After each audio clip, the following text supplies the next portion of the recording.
Teman-teman, selamat sore semuanya. Apa kabar? Sehat? Ya, kalau berani duduk di sini di siang hari berarti sehat semuanya. Dan apa kita ngobrol gini aja. Ini pertemuan kelima atau Palmerah Yuk kelima, dan kita menghadirkan teman ngobrol 3 orang yang ya sudah malang melintang di dunianya lah. Pertama, tidak saya perlu perkenalkan, sebenarnya saya menyebut saja ada Pak Nino Laksono. Tepuk tangan buat Pak Nino. Redaktur senior, editor senior, dan panutan kami di Kompas Gramedia yang sekarang menjadi Rektor Universitas Multimedia. Sehat Pak Nino? Alhamdulillah, Mas Inu. Terima kasih untuk perkenalan. Ya, nanti lebih lanjut bisa memperkenalkan lebih jauh. Berikutnya adalah Mas Didi Kasim. Ini saya kenal juga karena seangkatan jadi wartawan gitu ya. Meskipun Mas Didi, tepuk tangan buat Mas Didi. Selamat sore. Di majalah dan sangat identik dengan National Geographic-nya. Sehat Mas Didi ya? Sehat alhamdulillah Mas. Ya, oke. Dan yang ketiga, teman ngobrol saya adalah Mas Arman. Ini saya baru pertama ketemu, boleh tepuk tangan. Tapi saya selalu datang ke komunitasnya, ke ekosistemnya di Jagakarsa, di Good School. Kalau teman-teman mau ke arah Jagakarsa, Jalan Durian, kanan jalan, depannya adalah tempat cuci mobil. Nah, hafal banget kan? Detail banget kan? Nah, dekat masjid lah, Indomaret. Nah, itulah Mas Arman. Selamat sore Mas Arman, sehat? Selamat sore teman-teman semuanya. Oke. Nah, kita mau ngobrol sesuatu yang mungkin tadi kita sudah awali sih, soal bisnis itu punya dampak atau punya laba dulu yang penting. Tapi itu apa pertanyaan kunci sebenarnya. Tapi itu tadi kita ngomong soto ya Pak Nino ya. Nah, soto juga bisnis, Mas. Iya. Dan pemiliknya juga kapitalis juga. Nah, menurut Mas Nino nih, ini pembuka aja. Orang berbisnis soto itu dia mikir dampaknya dulu atau bisnisnya dulu atau untungnya dulu atau labanya dulu? Ya tentu pada umumnya diawali pengusaha soto itu sebagai UMKM ya.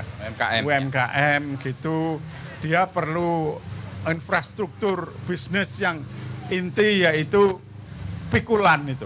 Oke, tadi kita sebut apa bahasanya tadi Mas? Pikulan. Pikulan ya, yang bahasa Jawanya tadi? Pikulan ya, sama itu loh yang ya 2, 1 untuk material, 1 untuk kuah itu, untuk kuah itu. Nah, jadi ya memang tentu saja itu divisikan oleh perintisnya itu sebagai tapi itu berjalan seiring, Mas. Laba sama impact itu berjalan seiring. Kalau tidak ada laba, tidak bisa menghasilkan impact. Iya. Ya tapi berarti ya harus laba dulu sih. Laba dulu, Mas. Oke. Dari soto ya.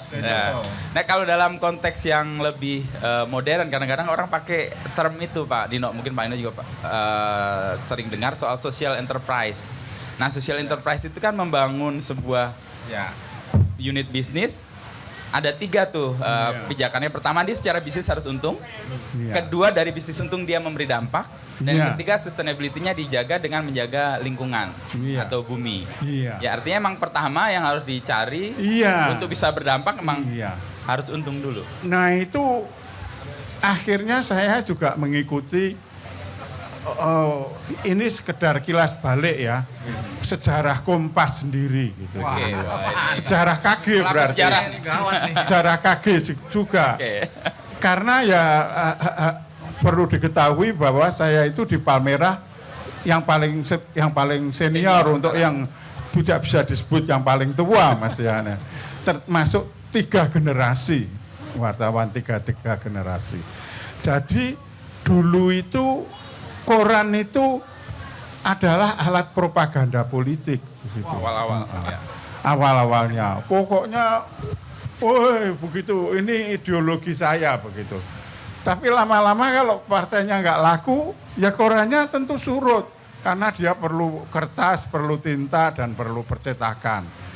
Nah, Kompas ini walaupun terlahir dari rahim Partai Katolik ya, tapi dalam perkembangannya atau dalam pengembangan visinya Bapak pendiri kita itu menyatakan bahwa Kompas itu tidak hanya untuk Partai Katolik, tapi untuk semua masyarakat Indonesia.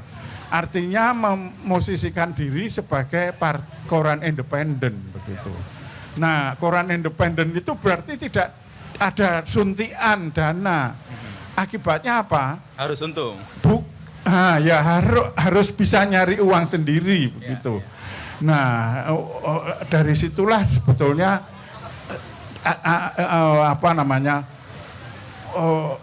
sustainability bisnis dulu itu sebelum sustainability yang Mas Inu sebut yang ketiga tadi itu terjamin walaupun diawali dengan ini bekerja yang seperti ini. Bapak-bapak pendiri ada Mas Nur tadi itu ada fotonya Pak Swantoro almarhum itu pakai kaos singlet ngurus koran begitu. Umum wartawan itu bekerja pakai singlet karena memang belum ada AC. Nah, lalu ketika tahun 70 pertengahan 70 itu diberkati ya oleh Providensiade begitu, lalu berubah menjadi tidak saja untung tapi untung banyak begitu. Tahun 70-an ya. 80, 90 sampai awal 2000 begitu. Nah, sustainability yang ketiga tersebut ya memang ya terakhir dipersoalkan juga karena mengapa koran juga surut itu karena orang membuat satu buku begitu itu sama dengan menebang satu pohon, Mas. Menebang satu pohon jenis tertentu begitu ya, untuk membuat satu rem kertas itu ya. Satu rem kertas itu setara dengan satu pohon. Saya bawa buku nih Pak Nino. Ini satu pohon berarti ini ya? Oh bukan, ini satu rem kertas. Satu rem kertas begitu. Jadi begitu, Mas. Nah, impact yang kedua tadi itu, dampak itu muncul dari kemampuannya. Dari kemampuannya itu setelah itu. Jadi pertama dari keluarganya dulu mampu menyekolahkan anaknya, lalu mampu memberikan pengaruh-pengaruh positif pada lingkungannya begitu. Sehingga terus meluas seperti yang sudah pernah kita alami. Oke.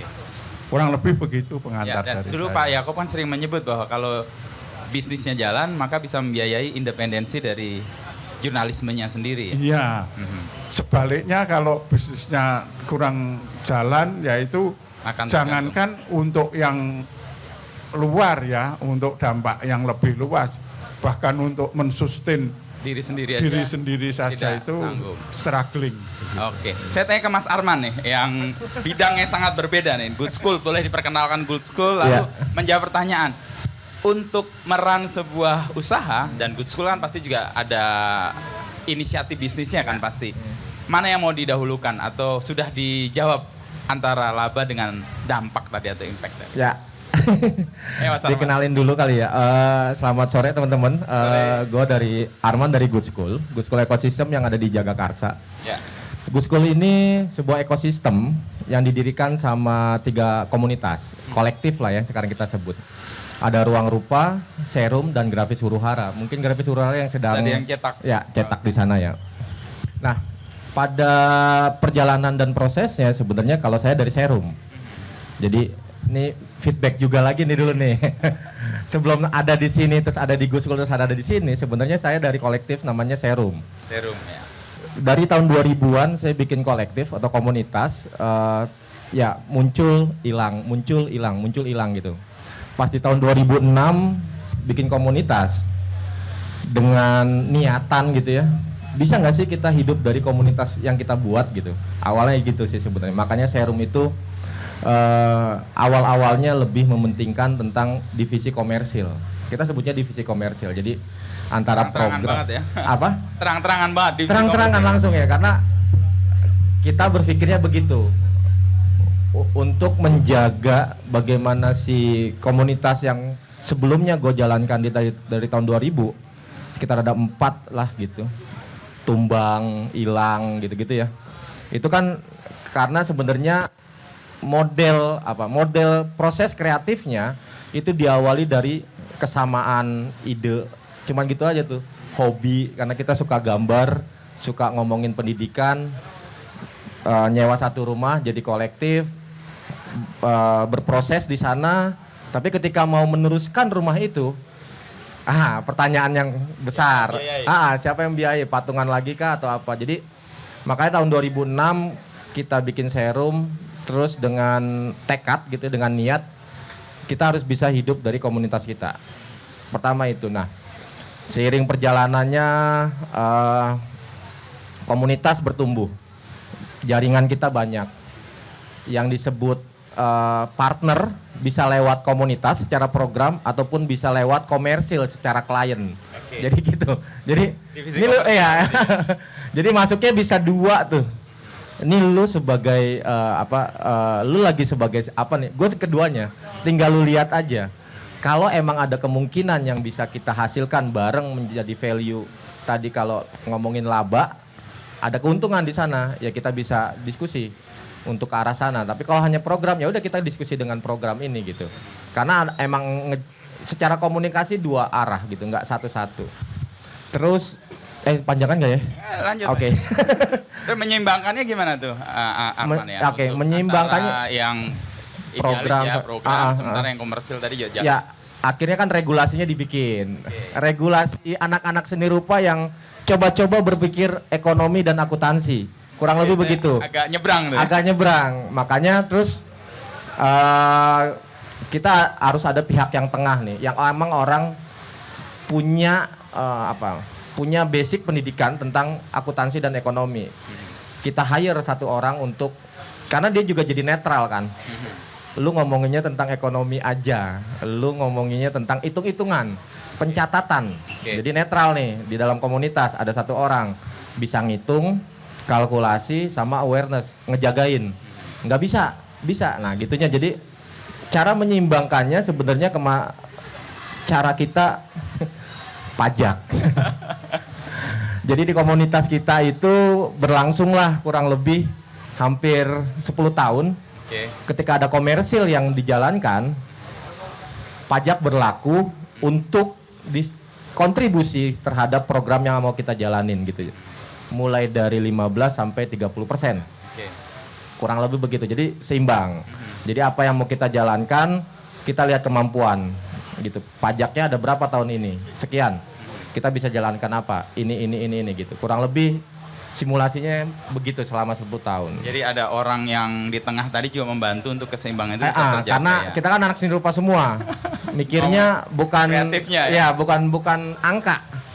Kalau disuruh mikir angka pasti keriting kacau gitu. Jadi emang harus ada orang yang di tengah yang memang kita rasa, kita percaya ini profesinya. Jangan diganggu kan. Lu ngomong kreatif sama dia. Ngomong angka nih sama ini. Nah, gitu kurang lebih. Masuk ke ekosistem. Kan karena tadi jadi Gus School sekarang. Di Gus School menarik sebenarnya. Jadi karena sebuah komunitas yang gue lihat kalau di Jakarta itu yang kita lagi Yang kita lagi raih itu sebenarnya ruang kan. Ruang di Jakarta kan nggak murah. Akhirnya dari tahun ke tahun ngontrak dengan harga tertentu ya, dengan lokasi. Udah naik lagi kalau udah populer. Aduh itu dia itu. Udah dijagain angkanya, loh kok naik gitu-gitunya. Akhirnya kita mencoba untuk jadi ekosistem barengan aja deh. Ada Ruang Rupa dan Grafis Huru-Hara di tahun 2016 setelah Jakarta Biennale. Gudang Sarina Pancoran, kita 2 tahun di sana, terus sekarang akhirnya kita pindah di Jagakarsa, kita bikin satu niat untuk kita bikin sekolahan yang kita anggap sekolah. Makanya Good School Studi Kolektif dan Ekosistem Seni Rupa Kontemporer. Makanya kita sebutnya begitu, meminjam kata istilah sekolah.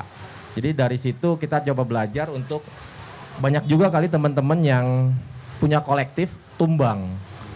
Kenapa sih? Nah, kita nggak mau sharing nih.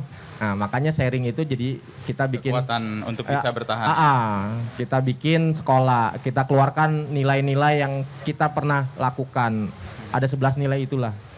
Ada di web. Nanti kita lanjutkan. Sekarang saya ke Mas Didi nih yang ngelola Dari Pemret National Geographic dan punya gerakan yang sangat berdampak, yaitu Saya Pilih Bumi salah satunya. Itu bisa dilakukan karena National Geographic sudah safe secara bisnisnya atau? Enggak juga Mas. Itu bisa cerita gimana? Itu bisa Jadi kalau, jalan beriringan? Iya, kalau jalan beriringan gini Mas, kita tuh sebenarnya agama kita bekerja untuk dampak, untuk mencari laba gitu. Ulang. Bekerja untuk kita mencari dampaknya dulu karena untuk mendapatkan laba. Oke. Jadi kita percaya bahwa kalau memang asasnya kita memang kita menjadi wadah sebagai media yang mewadahi audiens untuk bisa enlarge capabilities-nya, itu adalah tugas media hari ini. Bukan hanya sekadar memberitahu tapi menginspirasi kan. Jadi memang kalau memang kita tidak gini Mas, kalau bumi ini terlalu besar. Kalau kita tidak secara institusi atau secara lembaga tidak bekerja untuk mencari laba, kita nggak mungkin punya cukup uang untuk melakukan penelitian, eksplorasi dan lain-lain. Jadi laba itu adalah bagian penting. Tapi sebetulnya point of interest yang pertama kali kita letakkan dalam konten kita ya adalah ini ada dampaknya nggak? Ya jadi kalau misalnya saya takut nggak bilang terlalu naif ya, dampak sebelum laba gitu. Tapi itulah yang terjadi hari ini ketika memang kita bukan di ekosistem berita tapi di ekosistem inspirasi. Jadi kita sebagai media berusaha untuk mewadahi, kayak makanya muncul Saya Pilih Bumi Mas, karena kita menganggap teman-teman di komunitas itu butuh katalis yang menghubungkan kita dengan dunia-dunia lain banyak di luar sana gitu. Jadi tanpa kemampuan itu kita media hanya sekadar media gitu. Apalagi kita tahu sekarang ekosistem audiensnya pun sudah memilah-milah kan Mas. Ya. Jadi kita nggak bisa, saya nggak bisa lawan Kompas, mati duluan kalau misalnya mau bicara itu. Marketnya juga. Betul, karena memang tugas kita berbeda. Mas Inu bertugas untuk memberitahu. Kalau saya bertugas untuk menginspirasi untuk melakukan sesuatu. To tell, to inspire, and to do gitu kan. Kan journey-nya gitu ya. Jadi selama 2005 sampai sekarang kita memakai paham itu sih Mas. Okay. Jadi bagaimana misalnya nih contoh wayang Barata waktu itu ya Mas, kita bikin wayang orang Barata. Di Senen ya? Iya di Senen. Jadi waktu pandemi berlangsung mereka kehilangan pendapatan Mas. Jadi ada sebuah pertanyaan yang memuncak dari teman-teman komunitas yang sampai ke kita dan kemudian ini gimana media bisa berbuat apa? Sehingga pada saat itu kita sebagai orang-orang media yang biasa melakukan Zoom dan segala macam. Tapi teman-teman di wayang nggak pernah melakukan pertunjukan secara online. Jadi di situ tugas kita ketika memberitahu, ada sekitar 250 orang yang kehilangan pekerjaannya ketika pandemi berlangsung. Tapi lu peduli nggak sama wayang? Peduli. Mau nonton nggak? Mau. Kita bikinin Zoom-nya Mas pada waktu itu. Sehingga mereka pada akhir program acara kita itu mereka punya kapabilitas baru membuat pertunjukan online berbayar.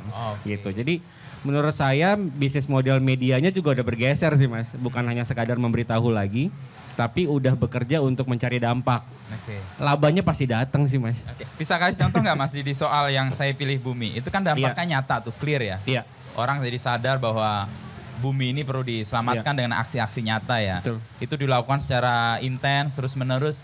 Apa yang nyata kemudian datang sebagai laba tadi dari? Gini Mas, Saya Pilih Bumi itu datang ketika kita punya kekhawatiran bahwa perubahan iklim ini tidak dianggap sebuah persoalan. Ketika dunia sibuk dengan perubahan iklim, tapi kita di level tapak kita nggak bisa tahu perubahan iklim itu masalahnya apa sih, kita nggak bisa ngerasain bendanya kan gitu ya.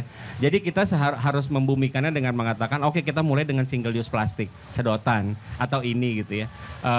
Kemudian kita bekerja untuk fokus aja dulu di sini bahwa nanti ujungnya kita bicara perubahan iklim, penurunan menaiknya terus menerus suhu muka bumi. Tujuan jauhnya. Iya, tujuan jauhnya gitu. Jadi nah ketika kita melakukannya sebagai katalis para komunitas, kita bisa menghubungkan korporasi-korporasi di sana Mas. Misalnya gini, kita bisa mempertemukan Nestle misalnya. Nestle dengan komunitas-komunitas single use plastik. Karena komunitas single use plastik hari ini selalu marah kan. Mereka produsen, mereka adalah orang yang paling banyak memproduksi plastik. Oke gitu. Tapi kan sebetulnya kita juga harus memahami bahwa korporasi sebesar itu tidak bisa overnight mengubah supply chain-nya. Jadi ada satu, kalau kami kan filosofinya bukan head on, tapi yuk kita jalan bareng-bareng. Jadi bagaimana kita bisa menemukan jalan tengah, kita ketemu, komunitas dengan waktu itu Nestle. Lalu kita kemudian come up dengan yuk kita bikin model water station. Sehingga orang bisa ngisi tumblernya, tapi Nestle bisa jualan air kan. Artinya kita tahu bahwa kita menuntut untuk suatu hari nanti ini harus hilang. Tapi nggak sekarang ya, nggak apa-apa, nggak sekarang juga nggak apa-apa. Tapi kalau lu udah mau berubah, Ya, lanjut. mau berubah dengan cara menyediakan water station itu cukup baik buat kami gitu. Jadi saya pilih Bumi itu hadir di tengah-tengah itu, Mas. Jadi bukan sebagai agenda settingnya ada di situ untuk menggerakkan lebih banyak orang lagi untuk tahu dan kemudian bisa ngapain ya gitu. Karena kita sekarang solusi terhadap lingkungan ini sporadis, Mas. Pecah di mana-mana banyak banget suaranya gitu. Tapi tidak pernah tidak pernah kita semua kayak kolektif tadi, Mas. Bicaranya gitu ya. Harusnya kita menyisihkan ego-ego kita sendiri sebagai komunitas, lalu kemudian sepakat dengan satu perjuangan yang sama, lalu kita nembaknya tajam gitu loh. Enggak nembaknya sana ngomel sini, capek juga lama-lama kita marah-marah terus. Gitu sih, Mas. Ya kan butuh iman yang besar banget tuh untuk menjalankan sebuah kegiatan yang impactful, lalu kemudian pasti bisnisnya akan membawa balik gitu. Itu kan nggak selalu begitu nih pengalaman ya Mas Ino, kita tanya nih dalam perjalanan. Kompas kan juga mengambil peran-peran sebagai katalis, mempertemukan beberapa pihak yang kemudian membawa dampak bagi masyarakat dan bisnisnya kemudian ikut. Ada nggak satu masa itu nggak terjadi? Baik, jadi tapi sebelum menjawab, saya ingin menyapa dulu. Kita itu tadi terus Mas Inu langsung ini. Ada yang perlu disapa nih. Ya, jadi terima kasih terutama ini untuk Kognisi, Mbak Glory, Mbak Anari, ada Mas Nur dan juga ini tentu para panitia dan ini Mas Didi dan Mas Harman serta Mas Inu yang saya hormati. Jadi memang pertanyaan tentang dampak dan laba itu sebetulnya kita sebelum itu kita datang ke sini itu kan dibekali dengan sebuah buku berjudul Conscious Capitalism. Ya. Nah, jadi di situ itu dua buku yang ditulis oleh John Mackey dan Raj Sisodia itu membahas ya mereka itu orang kapitalis murni begitu, tapi mendapat pencerahan. Jadi orang itu ya mencari laba, ya berusaha sekaya mungkin itu. Tapi kenapa kok dicacat? Kenapa kok dikecam begitu oleh kaum intelektual, oleh kaum orang yang berpikiran berbeda, sosialis ya yang akhirnya dan dikritik karena memang di negara yang kapitalis itu yang paling maju itu masih banyak orang miskin, Mas Inu. Jadi homeless gitu ya, orang yang enggak punya rumah.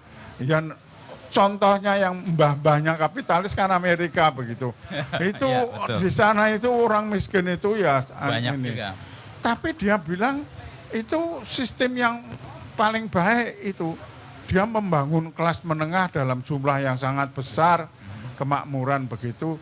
Ya tapi ya itu tadi bahwa dicacat bahwa ada yang ketinggalan, yang tidak, yang being overlooked begitu, left behind begitu. Jadi, sosialis itu lalu ini buku Conscious Capitalism itu mengingatkan orang pada cendekiawan Anthony Giddens yang menulis buku The Third Way ya. The Third Way populer tahun 90-an itu nyari jalan tengah begitu, bahwa ini harus dikoreksi, harus diseimbangkan begitu. Dan itu sebetulnya sudah dilakukan oleh negara Skandinavia. Orang kaya itu makin tinggi kekayaannya, makin besar kekayaannya, pajaknya bisa sampai 70%, 80%. Bayangin sakitnya banyak orang penghindar pajak gitu.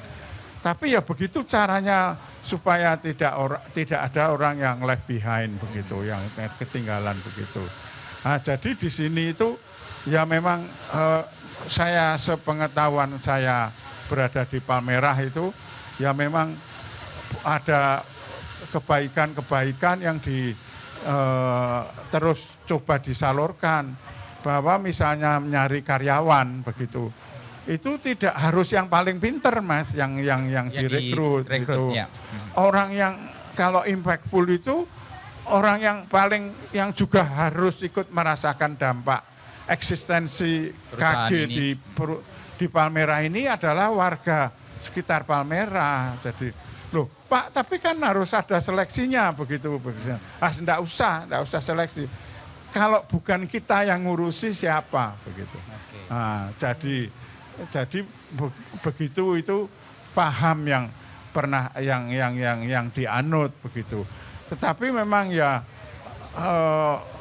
itu semua tidak bisa dilepaskan dalam konteks yang lebih luas, bahwa wah ini kok enggak tahu menurut Mas Inu, Mas Didi, Mas Arman, ini yang patut diurus ini semakin banyak apa enggak begitu.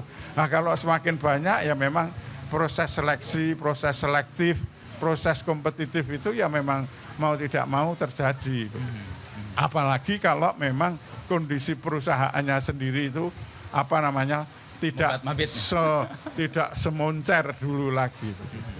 Nah, proses untuk kemudian menyadari bahwa dia berdampak juga dengan lingkungan sekitar, lalu tadi kan agak sedikit mengabaikan prinsip-prinsip good governance ya. Ya kalau bukan kita, siapa yang akan membantu mereka? Itu landasannya apa ya Pak Nino biasanya untuk melakukan itu?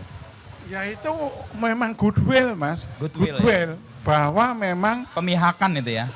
Keberpihakan. Jadi bahwa pada dasarnya kita itu berada di sini itu bersama-sama. Dan kita itu berhutang bisa berada di sini itu. Kalau enggak itu ya mungkin ya hidup tidak berdampingan secara selaras, mungkin banyak yang apa begitu. Kalau sejauh ini itu kan selaras ini KG itu ya enggak pernah ada masalah dengan penduduk Blora. Kalau syukuran zaman itu semua itu dilibatkan, dan ini sekarang ini ada program-program dari corporate communication itu dari surat kabar menjadi produk-produk UKM dan lain sebagainya itu.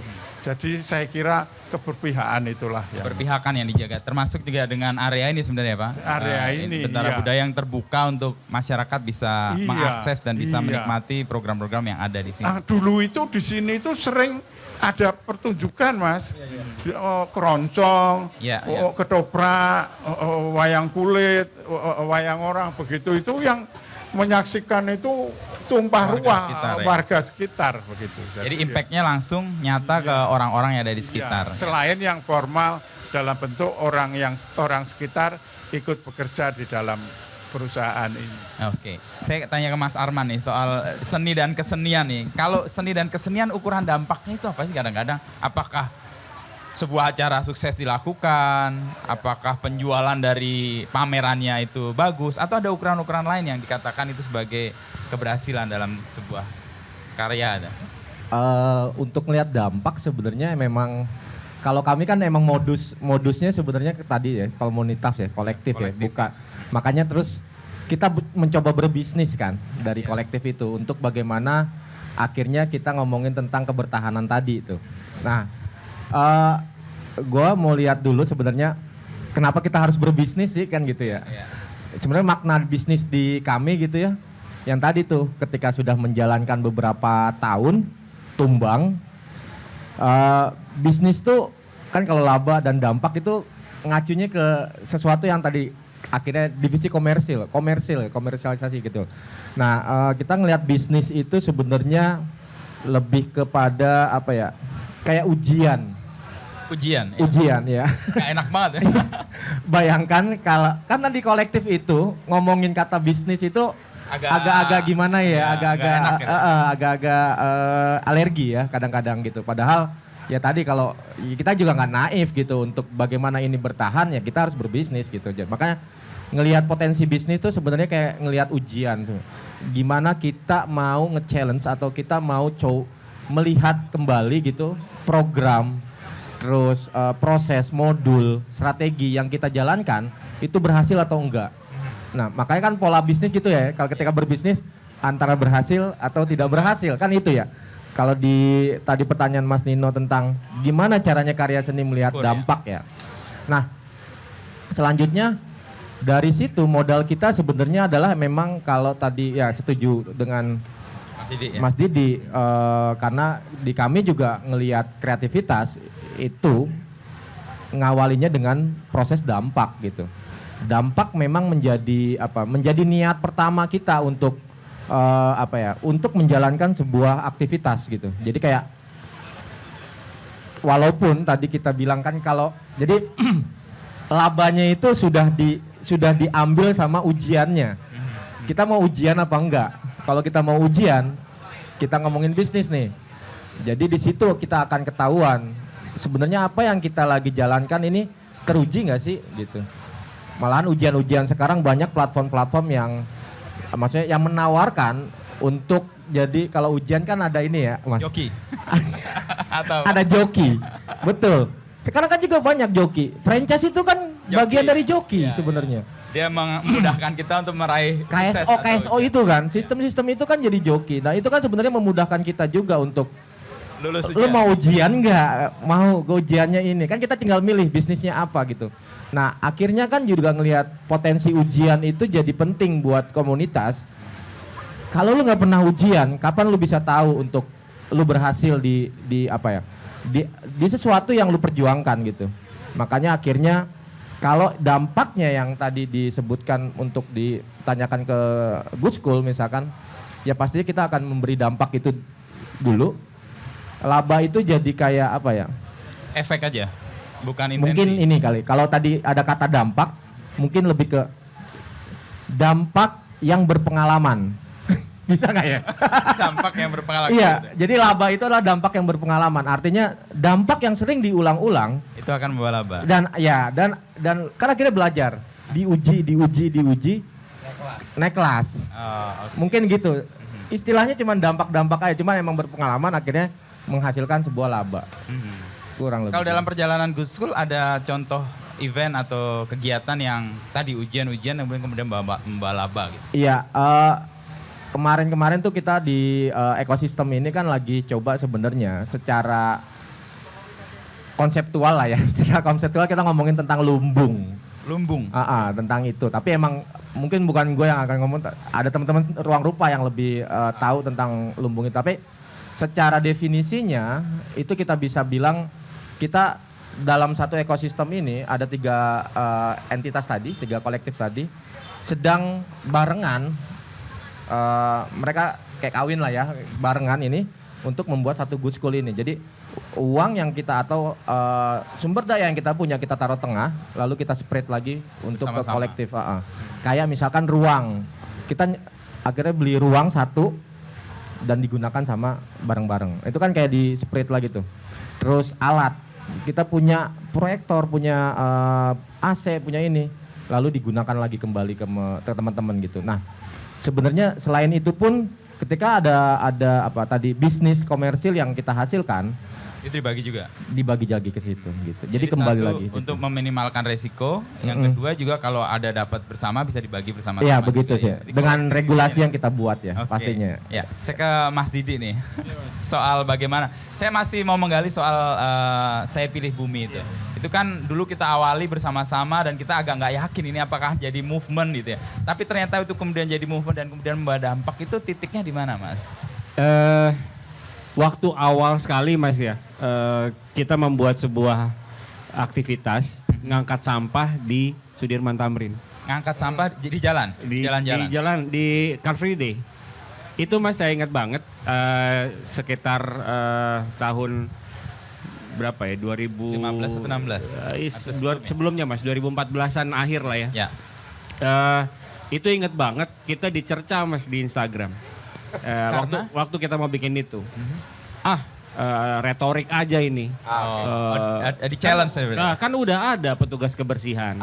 Ya nggak apa-apa. Ya, saya jawab di situ bahwa nggak apa-apa. Yang kita lakukan bukan volume sampahnya, tapi ini aksi untuk mengingatkan bahwa ada persoalan ini di jalanan gitu.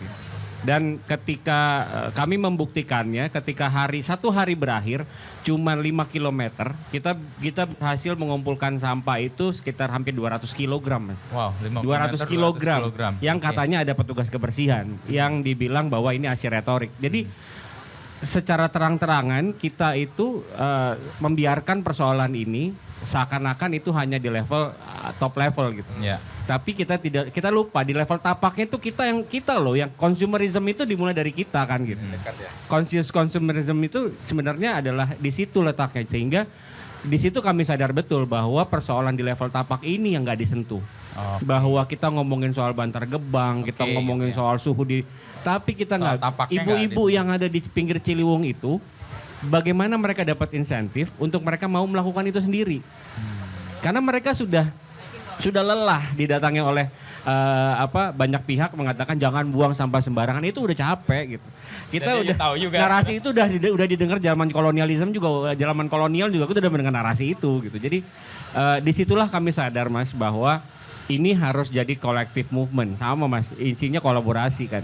Jadi ada komunitas sungai, ada komunitas plastik, ada macam-macam tekstil. Terlibat bareng. Iya, terlibat bareng. Jadi sebetulnya di situ ketika kami mulai, ya udah ini jadi inisiatif kita bareng-bareng. Saya Pilih Bumi itu bukan komunitas yang dibentuk dan milik National Geographic, enggak. Bahkan kita punya Saya Pilih Bumi Kupang, Mas. Gitu. Jadi silakan pakai nama ini, silakan kalau ini bisa menjadi wadah untuk mempertemukan. Karena Mas, ini sekarang nih si Melati Whitson dengan gerakannya di Bali. Waktu dia dapat penghargaan, yang menghujat tuh teman-teman komunitas juga, Mas.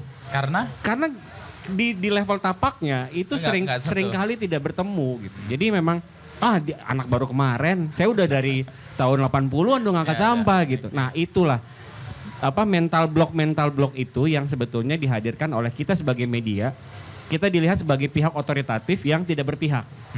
Bahwa keberpihakan kita itu tadi ketika keberpihakan kita kepada dampak, kita lepas beban kita terhadap kiri atau kanan gitu. Nah, jadi di situ Saya Pilih Bumi hadir dan premisnya kan kita bilang bahwa ini bukan KG Media, ini bukan Grid Network, ini bukan National Geographic, ini punya kita sama-sama. Jadi ketika Net Zero Hub mau bikin pakai Saya Pilih Bumi silakan. Bahkan kita kirimin spanduk, kita kirimin merchandise kalau ada gitu ya. Nah, dengan timeline itu kita mulailah gerakan itu, Mas. Dan terus membesar, terus akhirnya beach clean up, jalan rutin di Ancol dengan teman-teman si kayaking dan lain macam-macam lah gitu. Jadi jangan kita tidak pernah mengakuisisi, Mas. Nama itu atau gerakan itu. Nama gerakan itu tidak boleh diakuisisi. Gerakan itu harus menjadi gerakan yang memang berasaskan kepada dampak. Jadi betul tadi, dampak yang berulang. Karena ketika dampak itu berulang pasti naik kelas kan, Mas.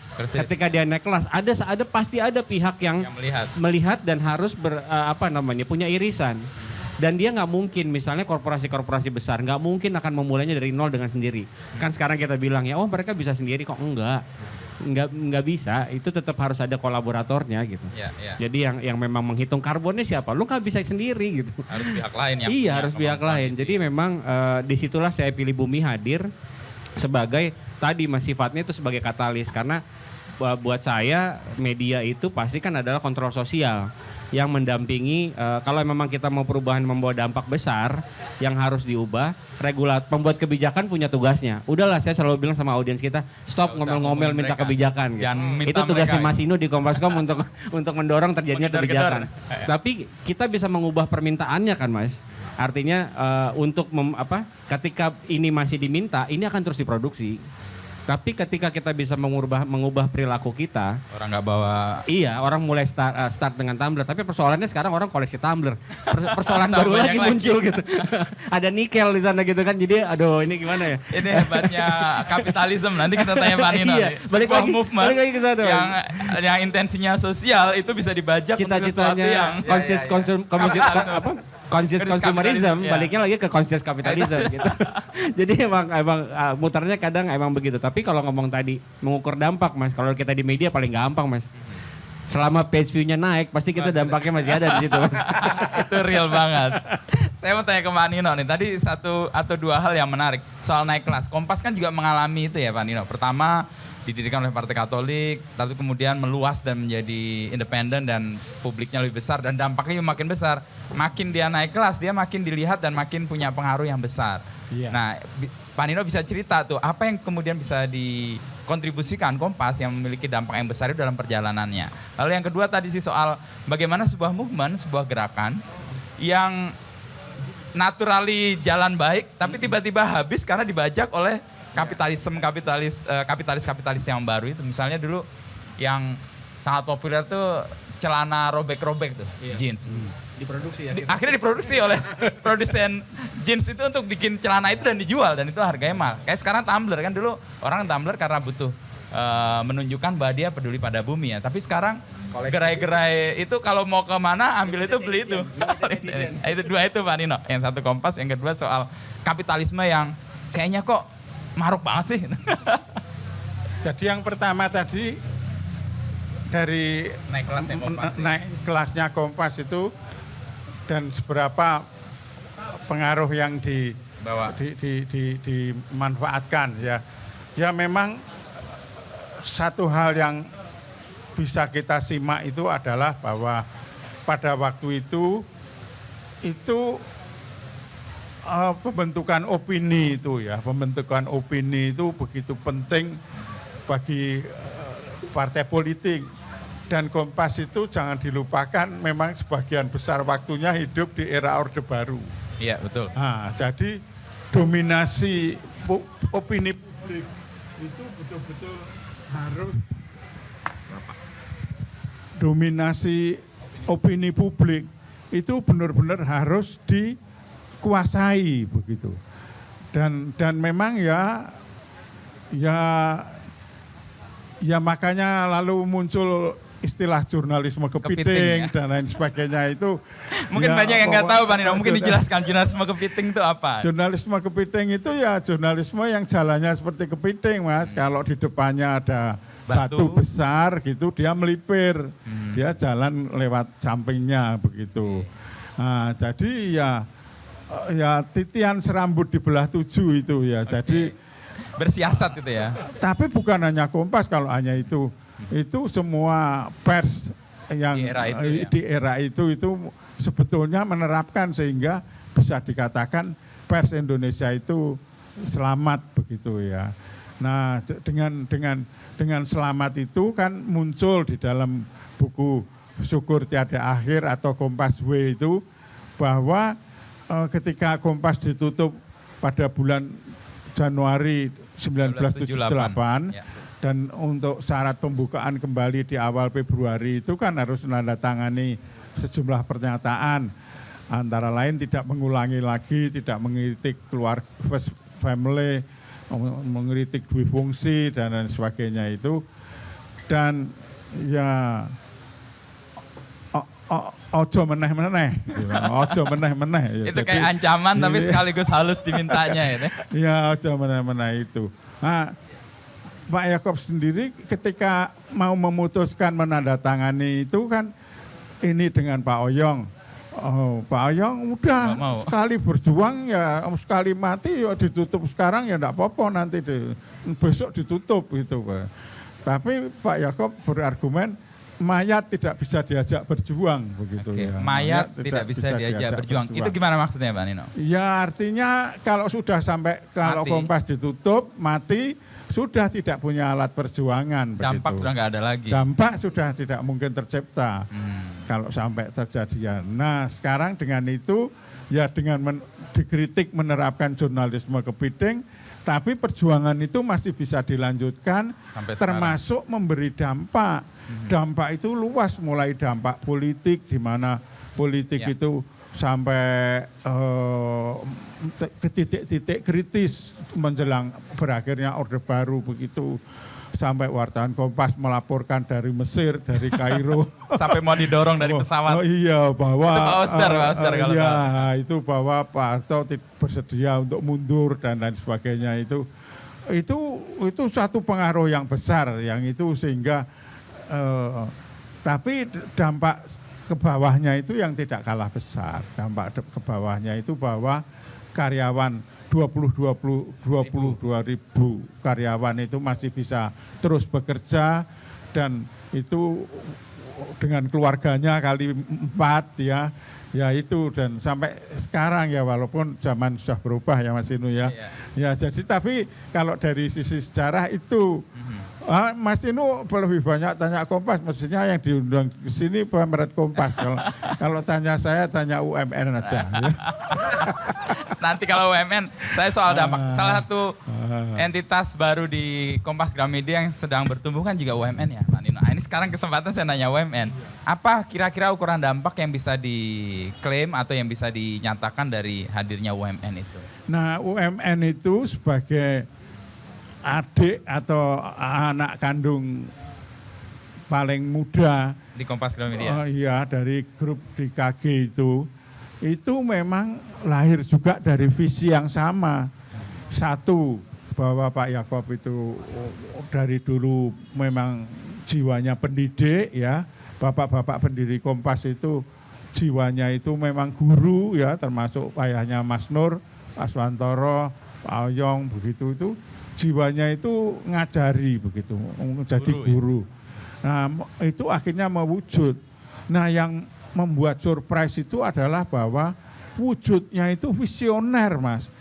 Orang belum percaya terhadap IT, terhadap multimedia, kok tahun 2007 itu sudah berdiri universitas yang multimedia Nusantara, sehingga ya salut dari itulah saya yang diamanati untuk mengembangkan itu ya sekarang ya seperti Mas Inu saksikan ya terurus dengan baik lah. Dampaknya apa? Dampak IT itu 2 Mas. Yang pertama, 1 itu berarti kita itu menghasilkan pernah pada waktu wisuda hadir Bu Mari Pangestu sebagai Menteri Industri Kreatif, itu saya serahkan lulusan UMN untuk menjadi laskar-laskar industri kreatif. Lah industri kreatif itu fungsinya di mana? Dia mentransformasi perekonomian Indonesia dari ekonomi berbasis sumber daya alam menjadi ekonomi berbasis pengetahuan gitu. Ya kurang lebih itu. Oke, pertanyaan kedua nih buat Pak Nino, sama yang tadi semua soal kapitalisme yang berkesadaran tadi, conscious capitalism. Tadi contoh kasus yang disebut Mas Didi tanpa sengaja, bahwa kapitalisme itu bisa mengendus apapun untuk kemudian dia pakai sebagai mesin untuk mendapatkan kapital baru. Apakah ini conscious capitalism juga itu? Ya itu kalau misalnya mengambil contoh dunia pendidikan ya, dalam hal ini misalnya UMN saja, itu kan memang ya meniru apa yang sudah dikembangkan oleh Kompas, bahwa orang kalau mau berniat memulai menjawab tantangan yang disebut oleh Mas Arman tadi ya, itu tadi kita merespon itu tantangan itu, bahwa memang kok pendidikan kok nyari untung begitu.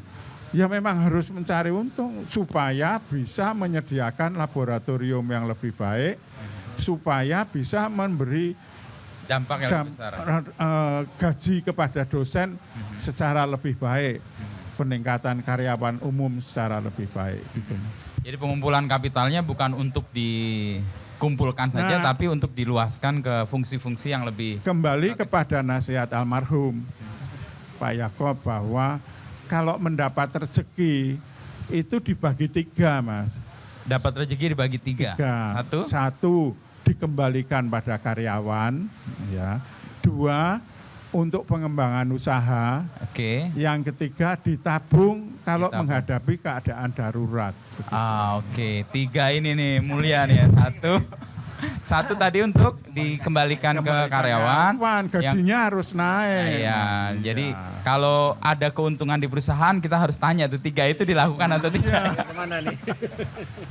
Ke Mas Arman nih soal yang tadi kritik ya. Sebelum acara Palmerah Hiu ini digelar, kami tuh diberi satu buku namanya Conscious Capitalism. Dan untuk kami baca ini sebenarnya buku yang menerangkan tentang pergerakan dari kaum kapitalis ya, atau mereka yang bergerak di industri dari yang sangat kanan menjadi ke kiri.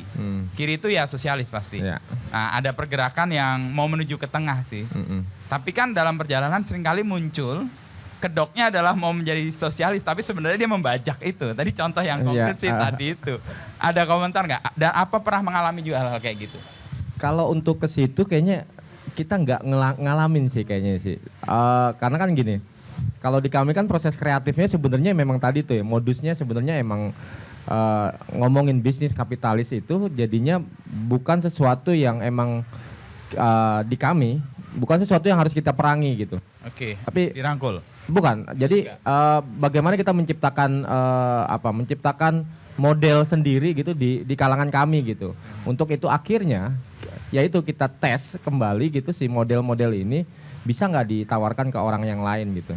Jadi kita nggak pernah perang sebenarnya sama kapitalis sebenarnya. Kalau di kami ya, ngelihat tentang kreativitas gitu, proses kreatif yang kita jalankan tuh emang kan ngawalinnya gitu. Kadang-kadang asik main sendiri gitu kan. Jadi kan juga tidak berpikir tentang kapitalis ya. Tapi emang laba untuk bagaimana si sekolah atau si ekosistem ini bisa sustain.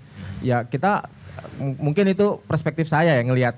Ya kita mau ujian nggak gitu aja sih sebenarnya. Jadi ngelihat proses kapitalis ini sebenarnya ya repot kalau kita perang sama mereka karena ya, industri yang kita lagi jalanin tuh proses kreatifnya beda gitu.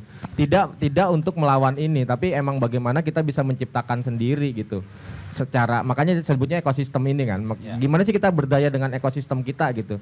Dari dalam kita terus uji coba ya, uji coba tuh artinya dimainkan, terus dimainkan aja, jangan stagnan gitu.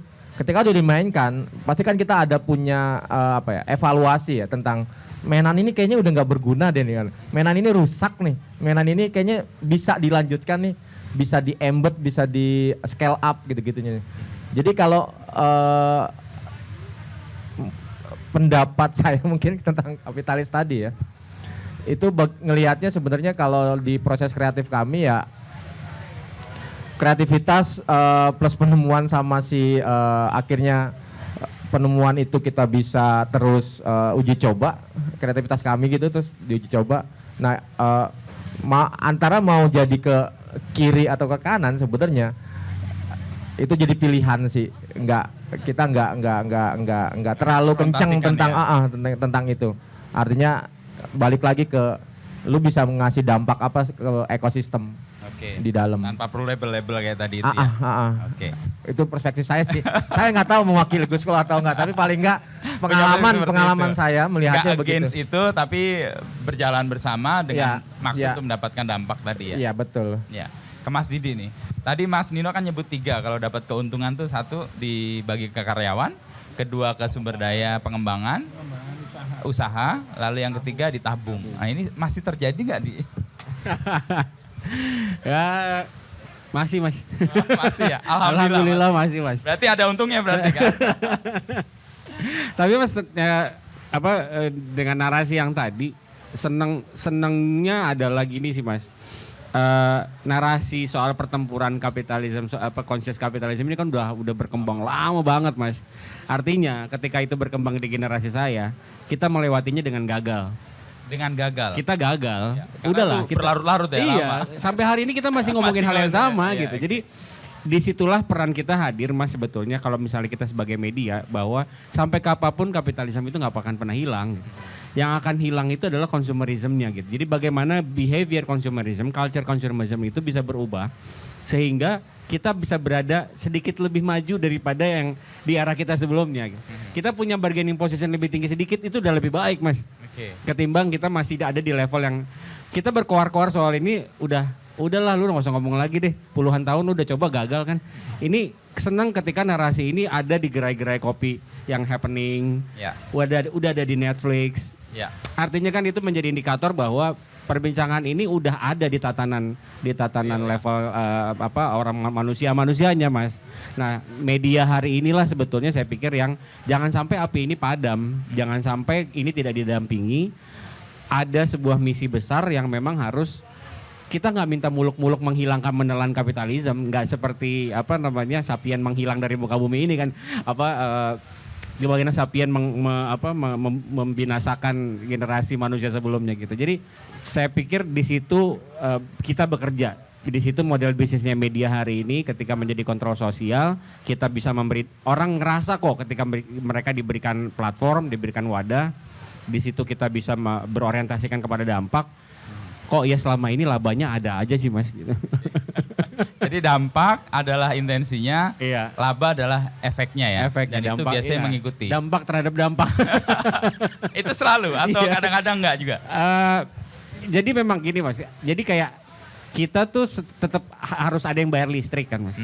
Jadi Ya, memang pasti. Apalagi kalau bunyi token tuh. Betul, Panik. bunyi-bunyi terus kan. Sementara dampak itu nggak bisa bekerja sesuai waktu gitu Mas. Jadi memang bisnis modelnya memang harus ada yang jual eceran dan juga harus ada yang memang dari eceran tadi kita dapat untung bisa bekerja untuk membawa dampak. Itu sih Mas. Oke. Baik, Punya saya mau tabungan. lari. Ada di sini yang mendengar mau bertanya kepada Mas Nino, Mas Arman, dan Mas Didi.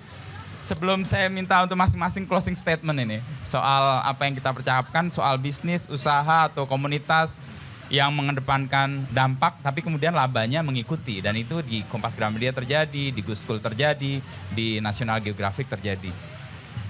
Apakah ada yang mau bertanya? Sebelum saya kembalikan ke Mas Nino, Mas Arman, dan Mas Didi. Mas Nino mungkin kasih closing statement sambil menunggu kayaknya nggak ada. Ini kesempatan pertama dalam 5 kali pertemuan saya mengundang orang untuk bertanya nih. Karena ini ramai banget. Biasanya nggak terlalu seramai ini. Mungkin. Pak Nino, maksud closing statement. Jadi begini Mas Dino, sebetulnya topik yang kita angkat pada sore hari ini itu sesuatu yang mendalam, yang serius dan yang penting dan mudah-mudahan bisa direnungkan, bisa diresapkan oleh para hadirin yang hadir ya. Jadi memang kritik terhadap kapitalisme itu memang terus berlangsung dan coba dikoreksi dan coba diberi wajah yang lebih ramah begitu ya. Ya kita tunggu hasilnya. Cuman memang di dalam sejarah itu termasuk itu terutama di Indonesia itu ada namanya ersatz kapitalisme. Itu kapitalisme cacat ya, kapitalisme. Itu yang kalau Kunio Yoshihara itu mengambil contohnya industri otomotif gitu ya. Di Indonesia. Waktu Perdana Menteri Tanaka datang tahun 74 itu terjadi demo malari itu, Pak Harto bilang bahwa tuh lihat kalau semua mobil dikuasai oleh Jepang kayak begini jadinya demo begitu. Nah sampai di situ sudah betul. Lalu pengalaman saya jadi tahun-tahun pertama jadi wartawan itu roadmap membahas mengenai mobil nasional itu masih betul. Terus yang keliru ketika diberikan kepada anaknya pangeran ya. Jadi ya itu. Jadi kapitalisme itu katanya muncul sebagai pemenang sehingga seorang Francis Fukuyama menulis buku The End of History ya. Nah, tapi The End of History itu kan seolah-olah kapitalisme itu harus begitu, harus dipraktekkan dan itu satu-satunya ideologi yang benar begitu. Tapi kan Tiongkok sama Vietnam ya, tidak menganut itu, tapi juga sukses begitu dengan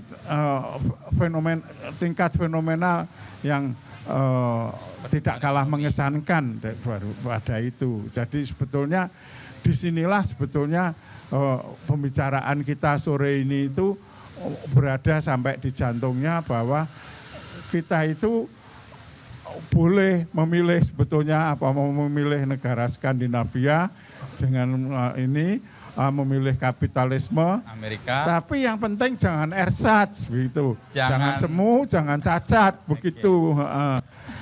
Kalau Skandinavia ya pajeki yang tinggi, tapi pajaknya itu digunakan untuk pembangunan benar-benar untuk yang betul begitu. Nah, selama kita itu tidak pernah mendefinisikan begitu jatuh ke dalam pragmatisme praktis politik sehari-hari, ya memang akan banyak masalah yang ketinggalan. Di zaman kita itu masalahnya itu kompleks ya. Masalah FS aja setelah berapa bulan baru itu ketahuan. Jurnalisme duduk perkara masih sulit dipraktekkan. Persis. Begitu. FS kalau nggak tahu Verdi Sambo ya. Jadi itu sulit dipraktekkan ya, apalagi kapitalisme yang tinggi-tinggi, yang rumit-rumit begitu. Nah, jadi yang di satu sisi yang dibutuhkan itu deep thought ya, pemikiran yang mendalam, tapi yang kita jalani, yang kita praktekkan itu everyday thought, jadi pemikiran yang remeh-temeh yang sehari-hari itu ya baik, kayak kita mungkin ini sore ini ya everyday thought ya, tapi ini sebetulnya ini deep thought ini ya, deep thought. Nah ini jadi saya ingin menutup diskusi sore ini, pesan semoga apa yang kita perbincangkan itu walaupun kelihatannya santai, tapi ada sesuatu yang bisa tetap kita petik begitu. Baik. Terima kasih Mas Nino. Ya, terima kasih. Mas Arman mau closing? Belum nyala. Tes. Closing ya. Kalau sore ini gitu, jadi ada mungkin ada 4 kata ya kalau dari saya, karena komunitas, terus laba dan si dampak. Terus saya ngomongin tentang bisnis sama kapitalisme itu ya. Jadi kalau ngelihat pola itu jadinya dari tadi kan saya karena berbasis komunitas ya kalau saya ya, maksudnya ngelihatnya gitu. Jadi ngelihatnya statementnya adalah sebetulnya ngomongin laba dan dampak itu adalah model dari bisnis sebenarnya.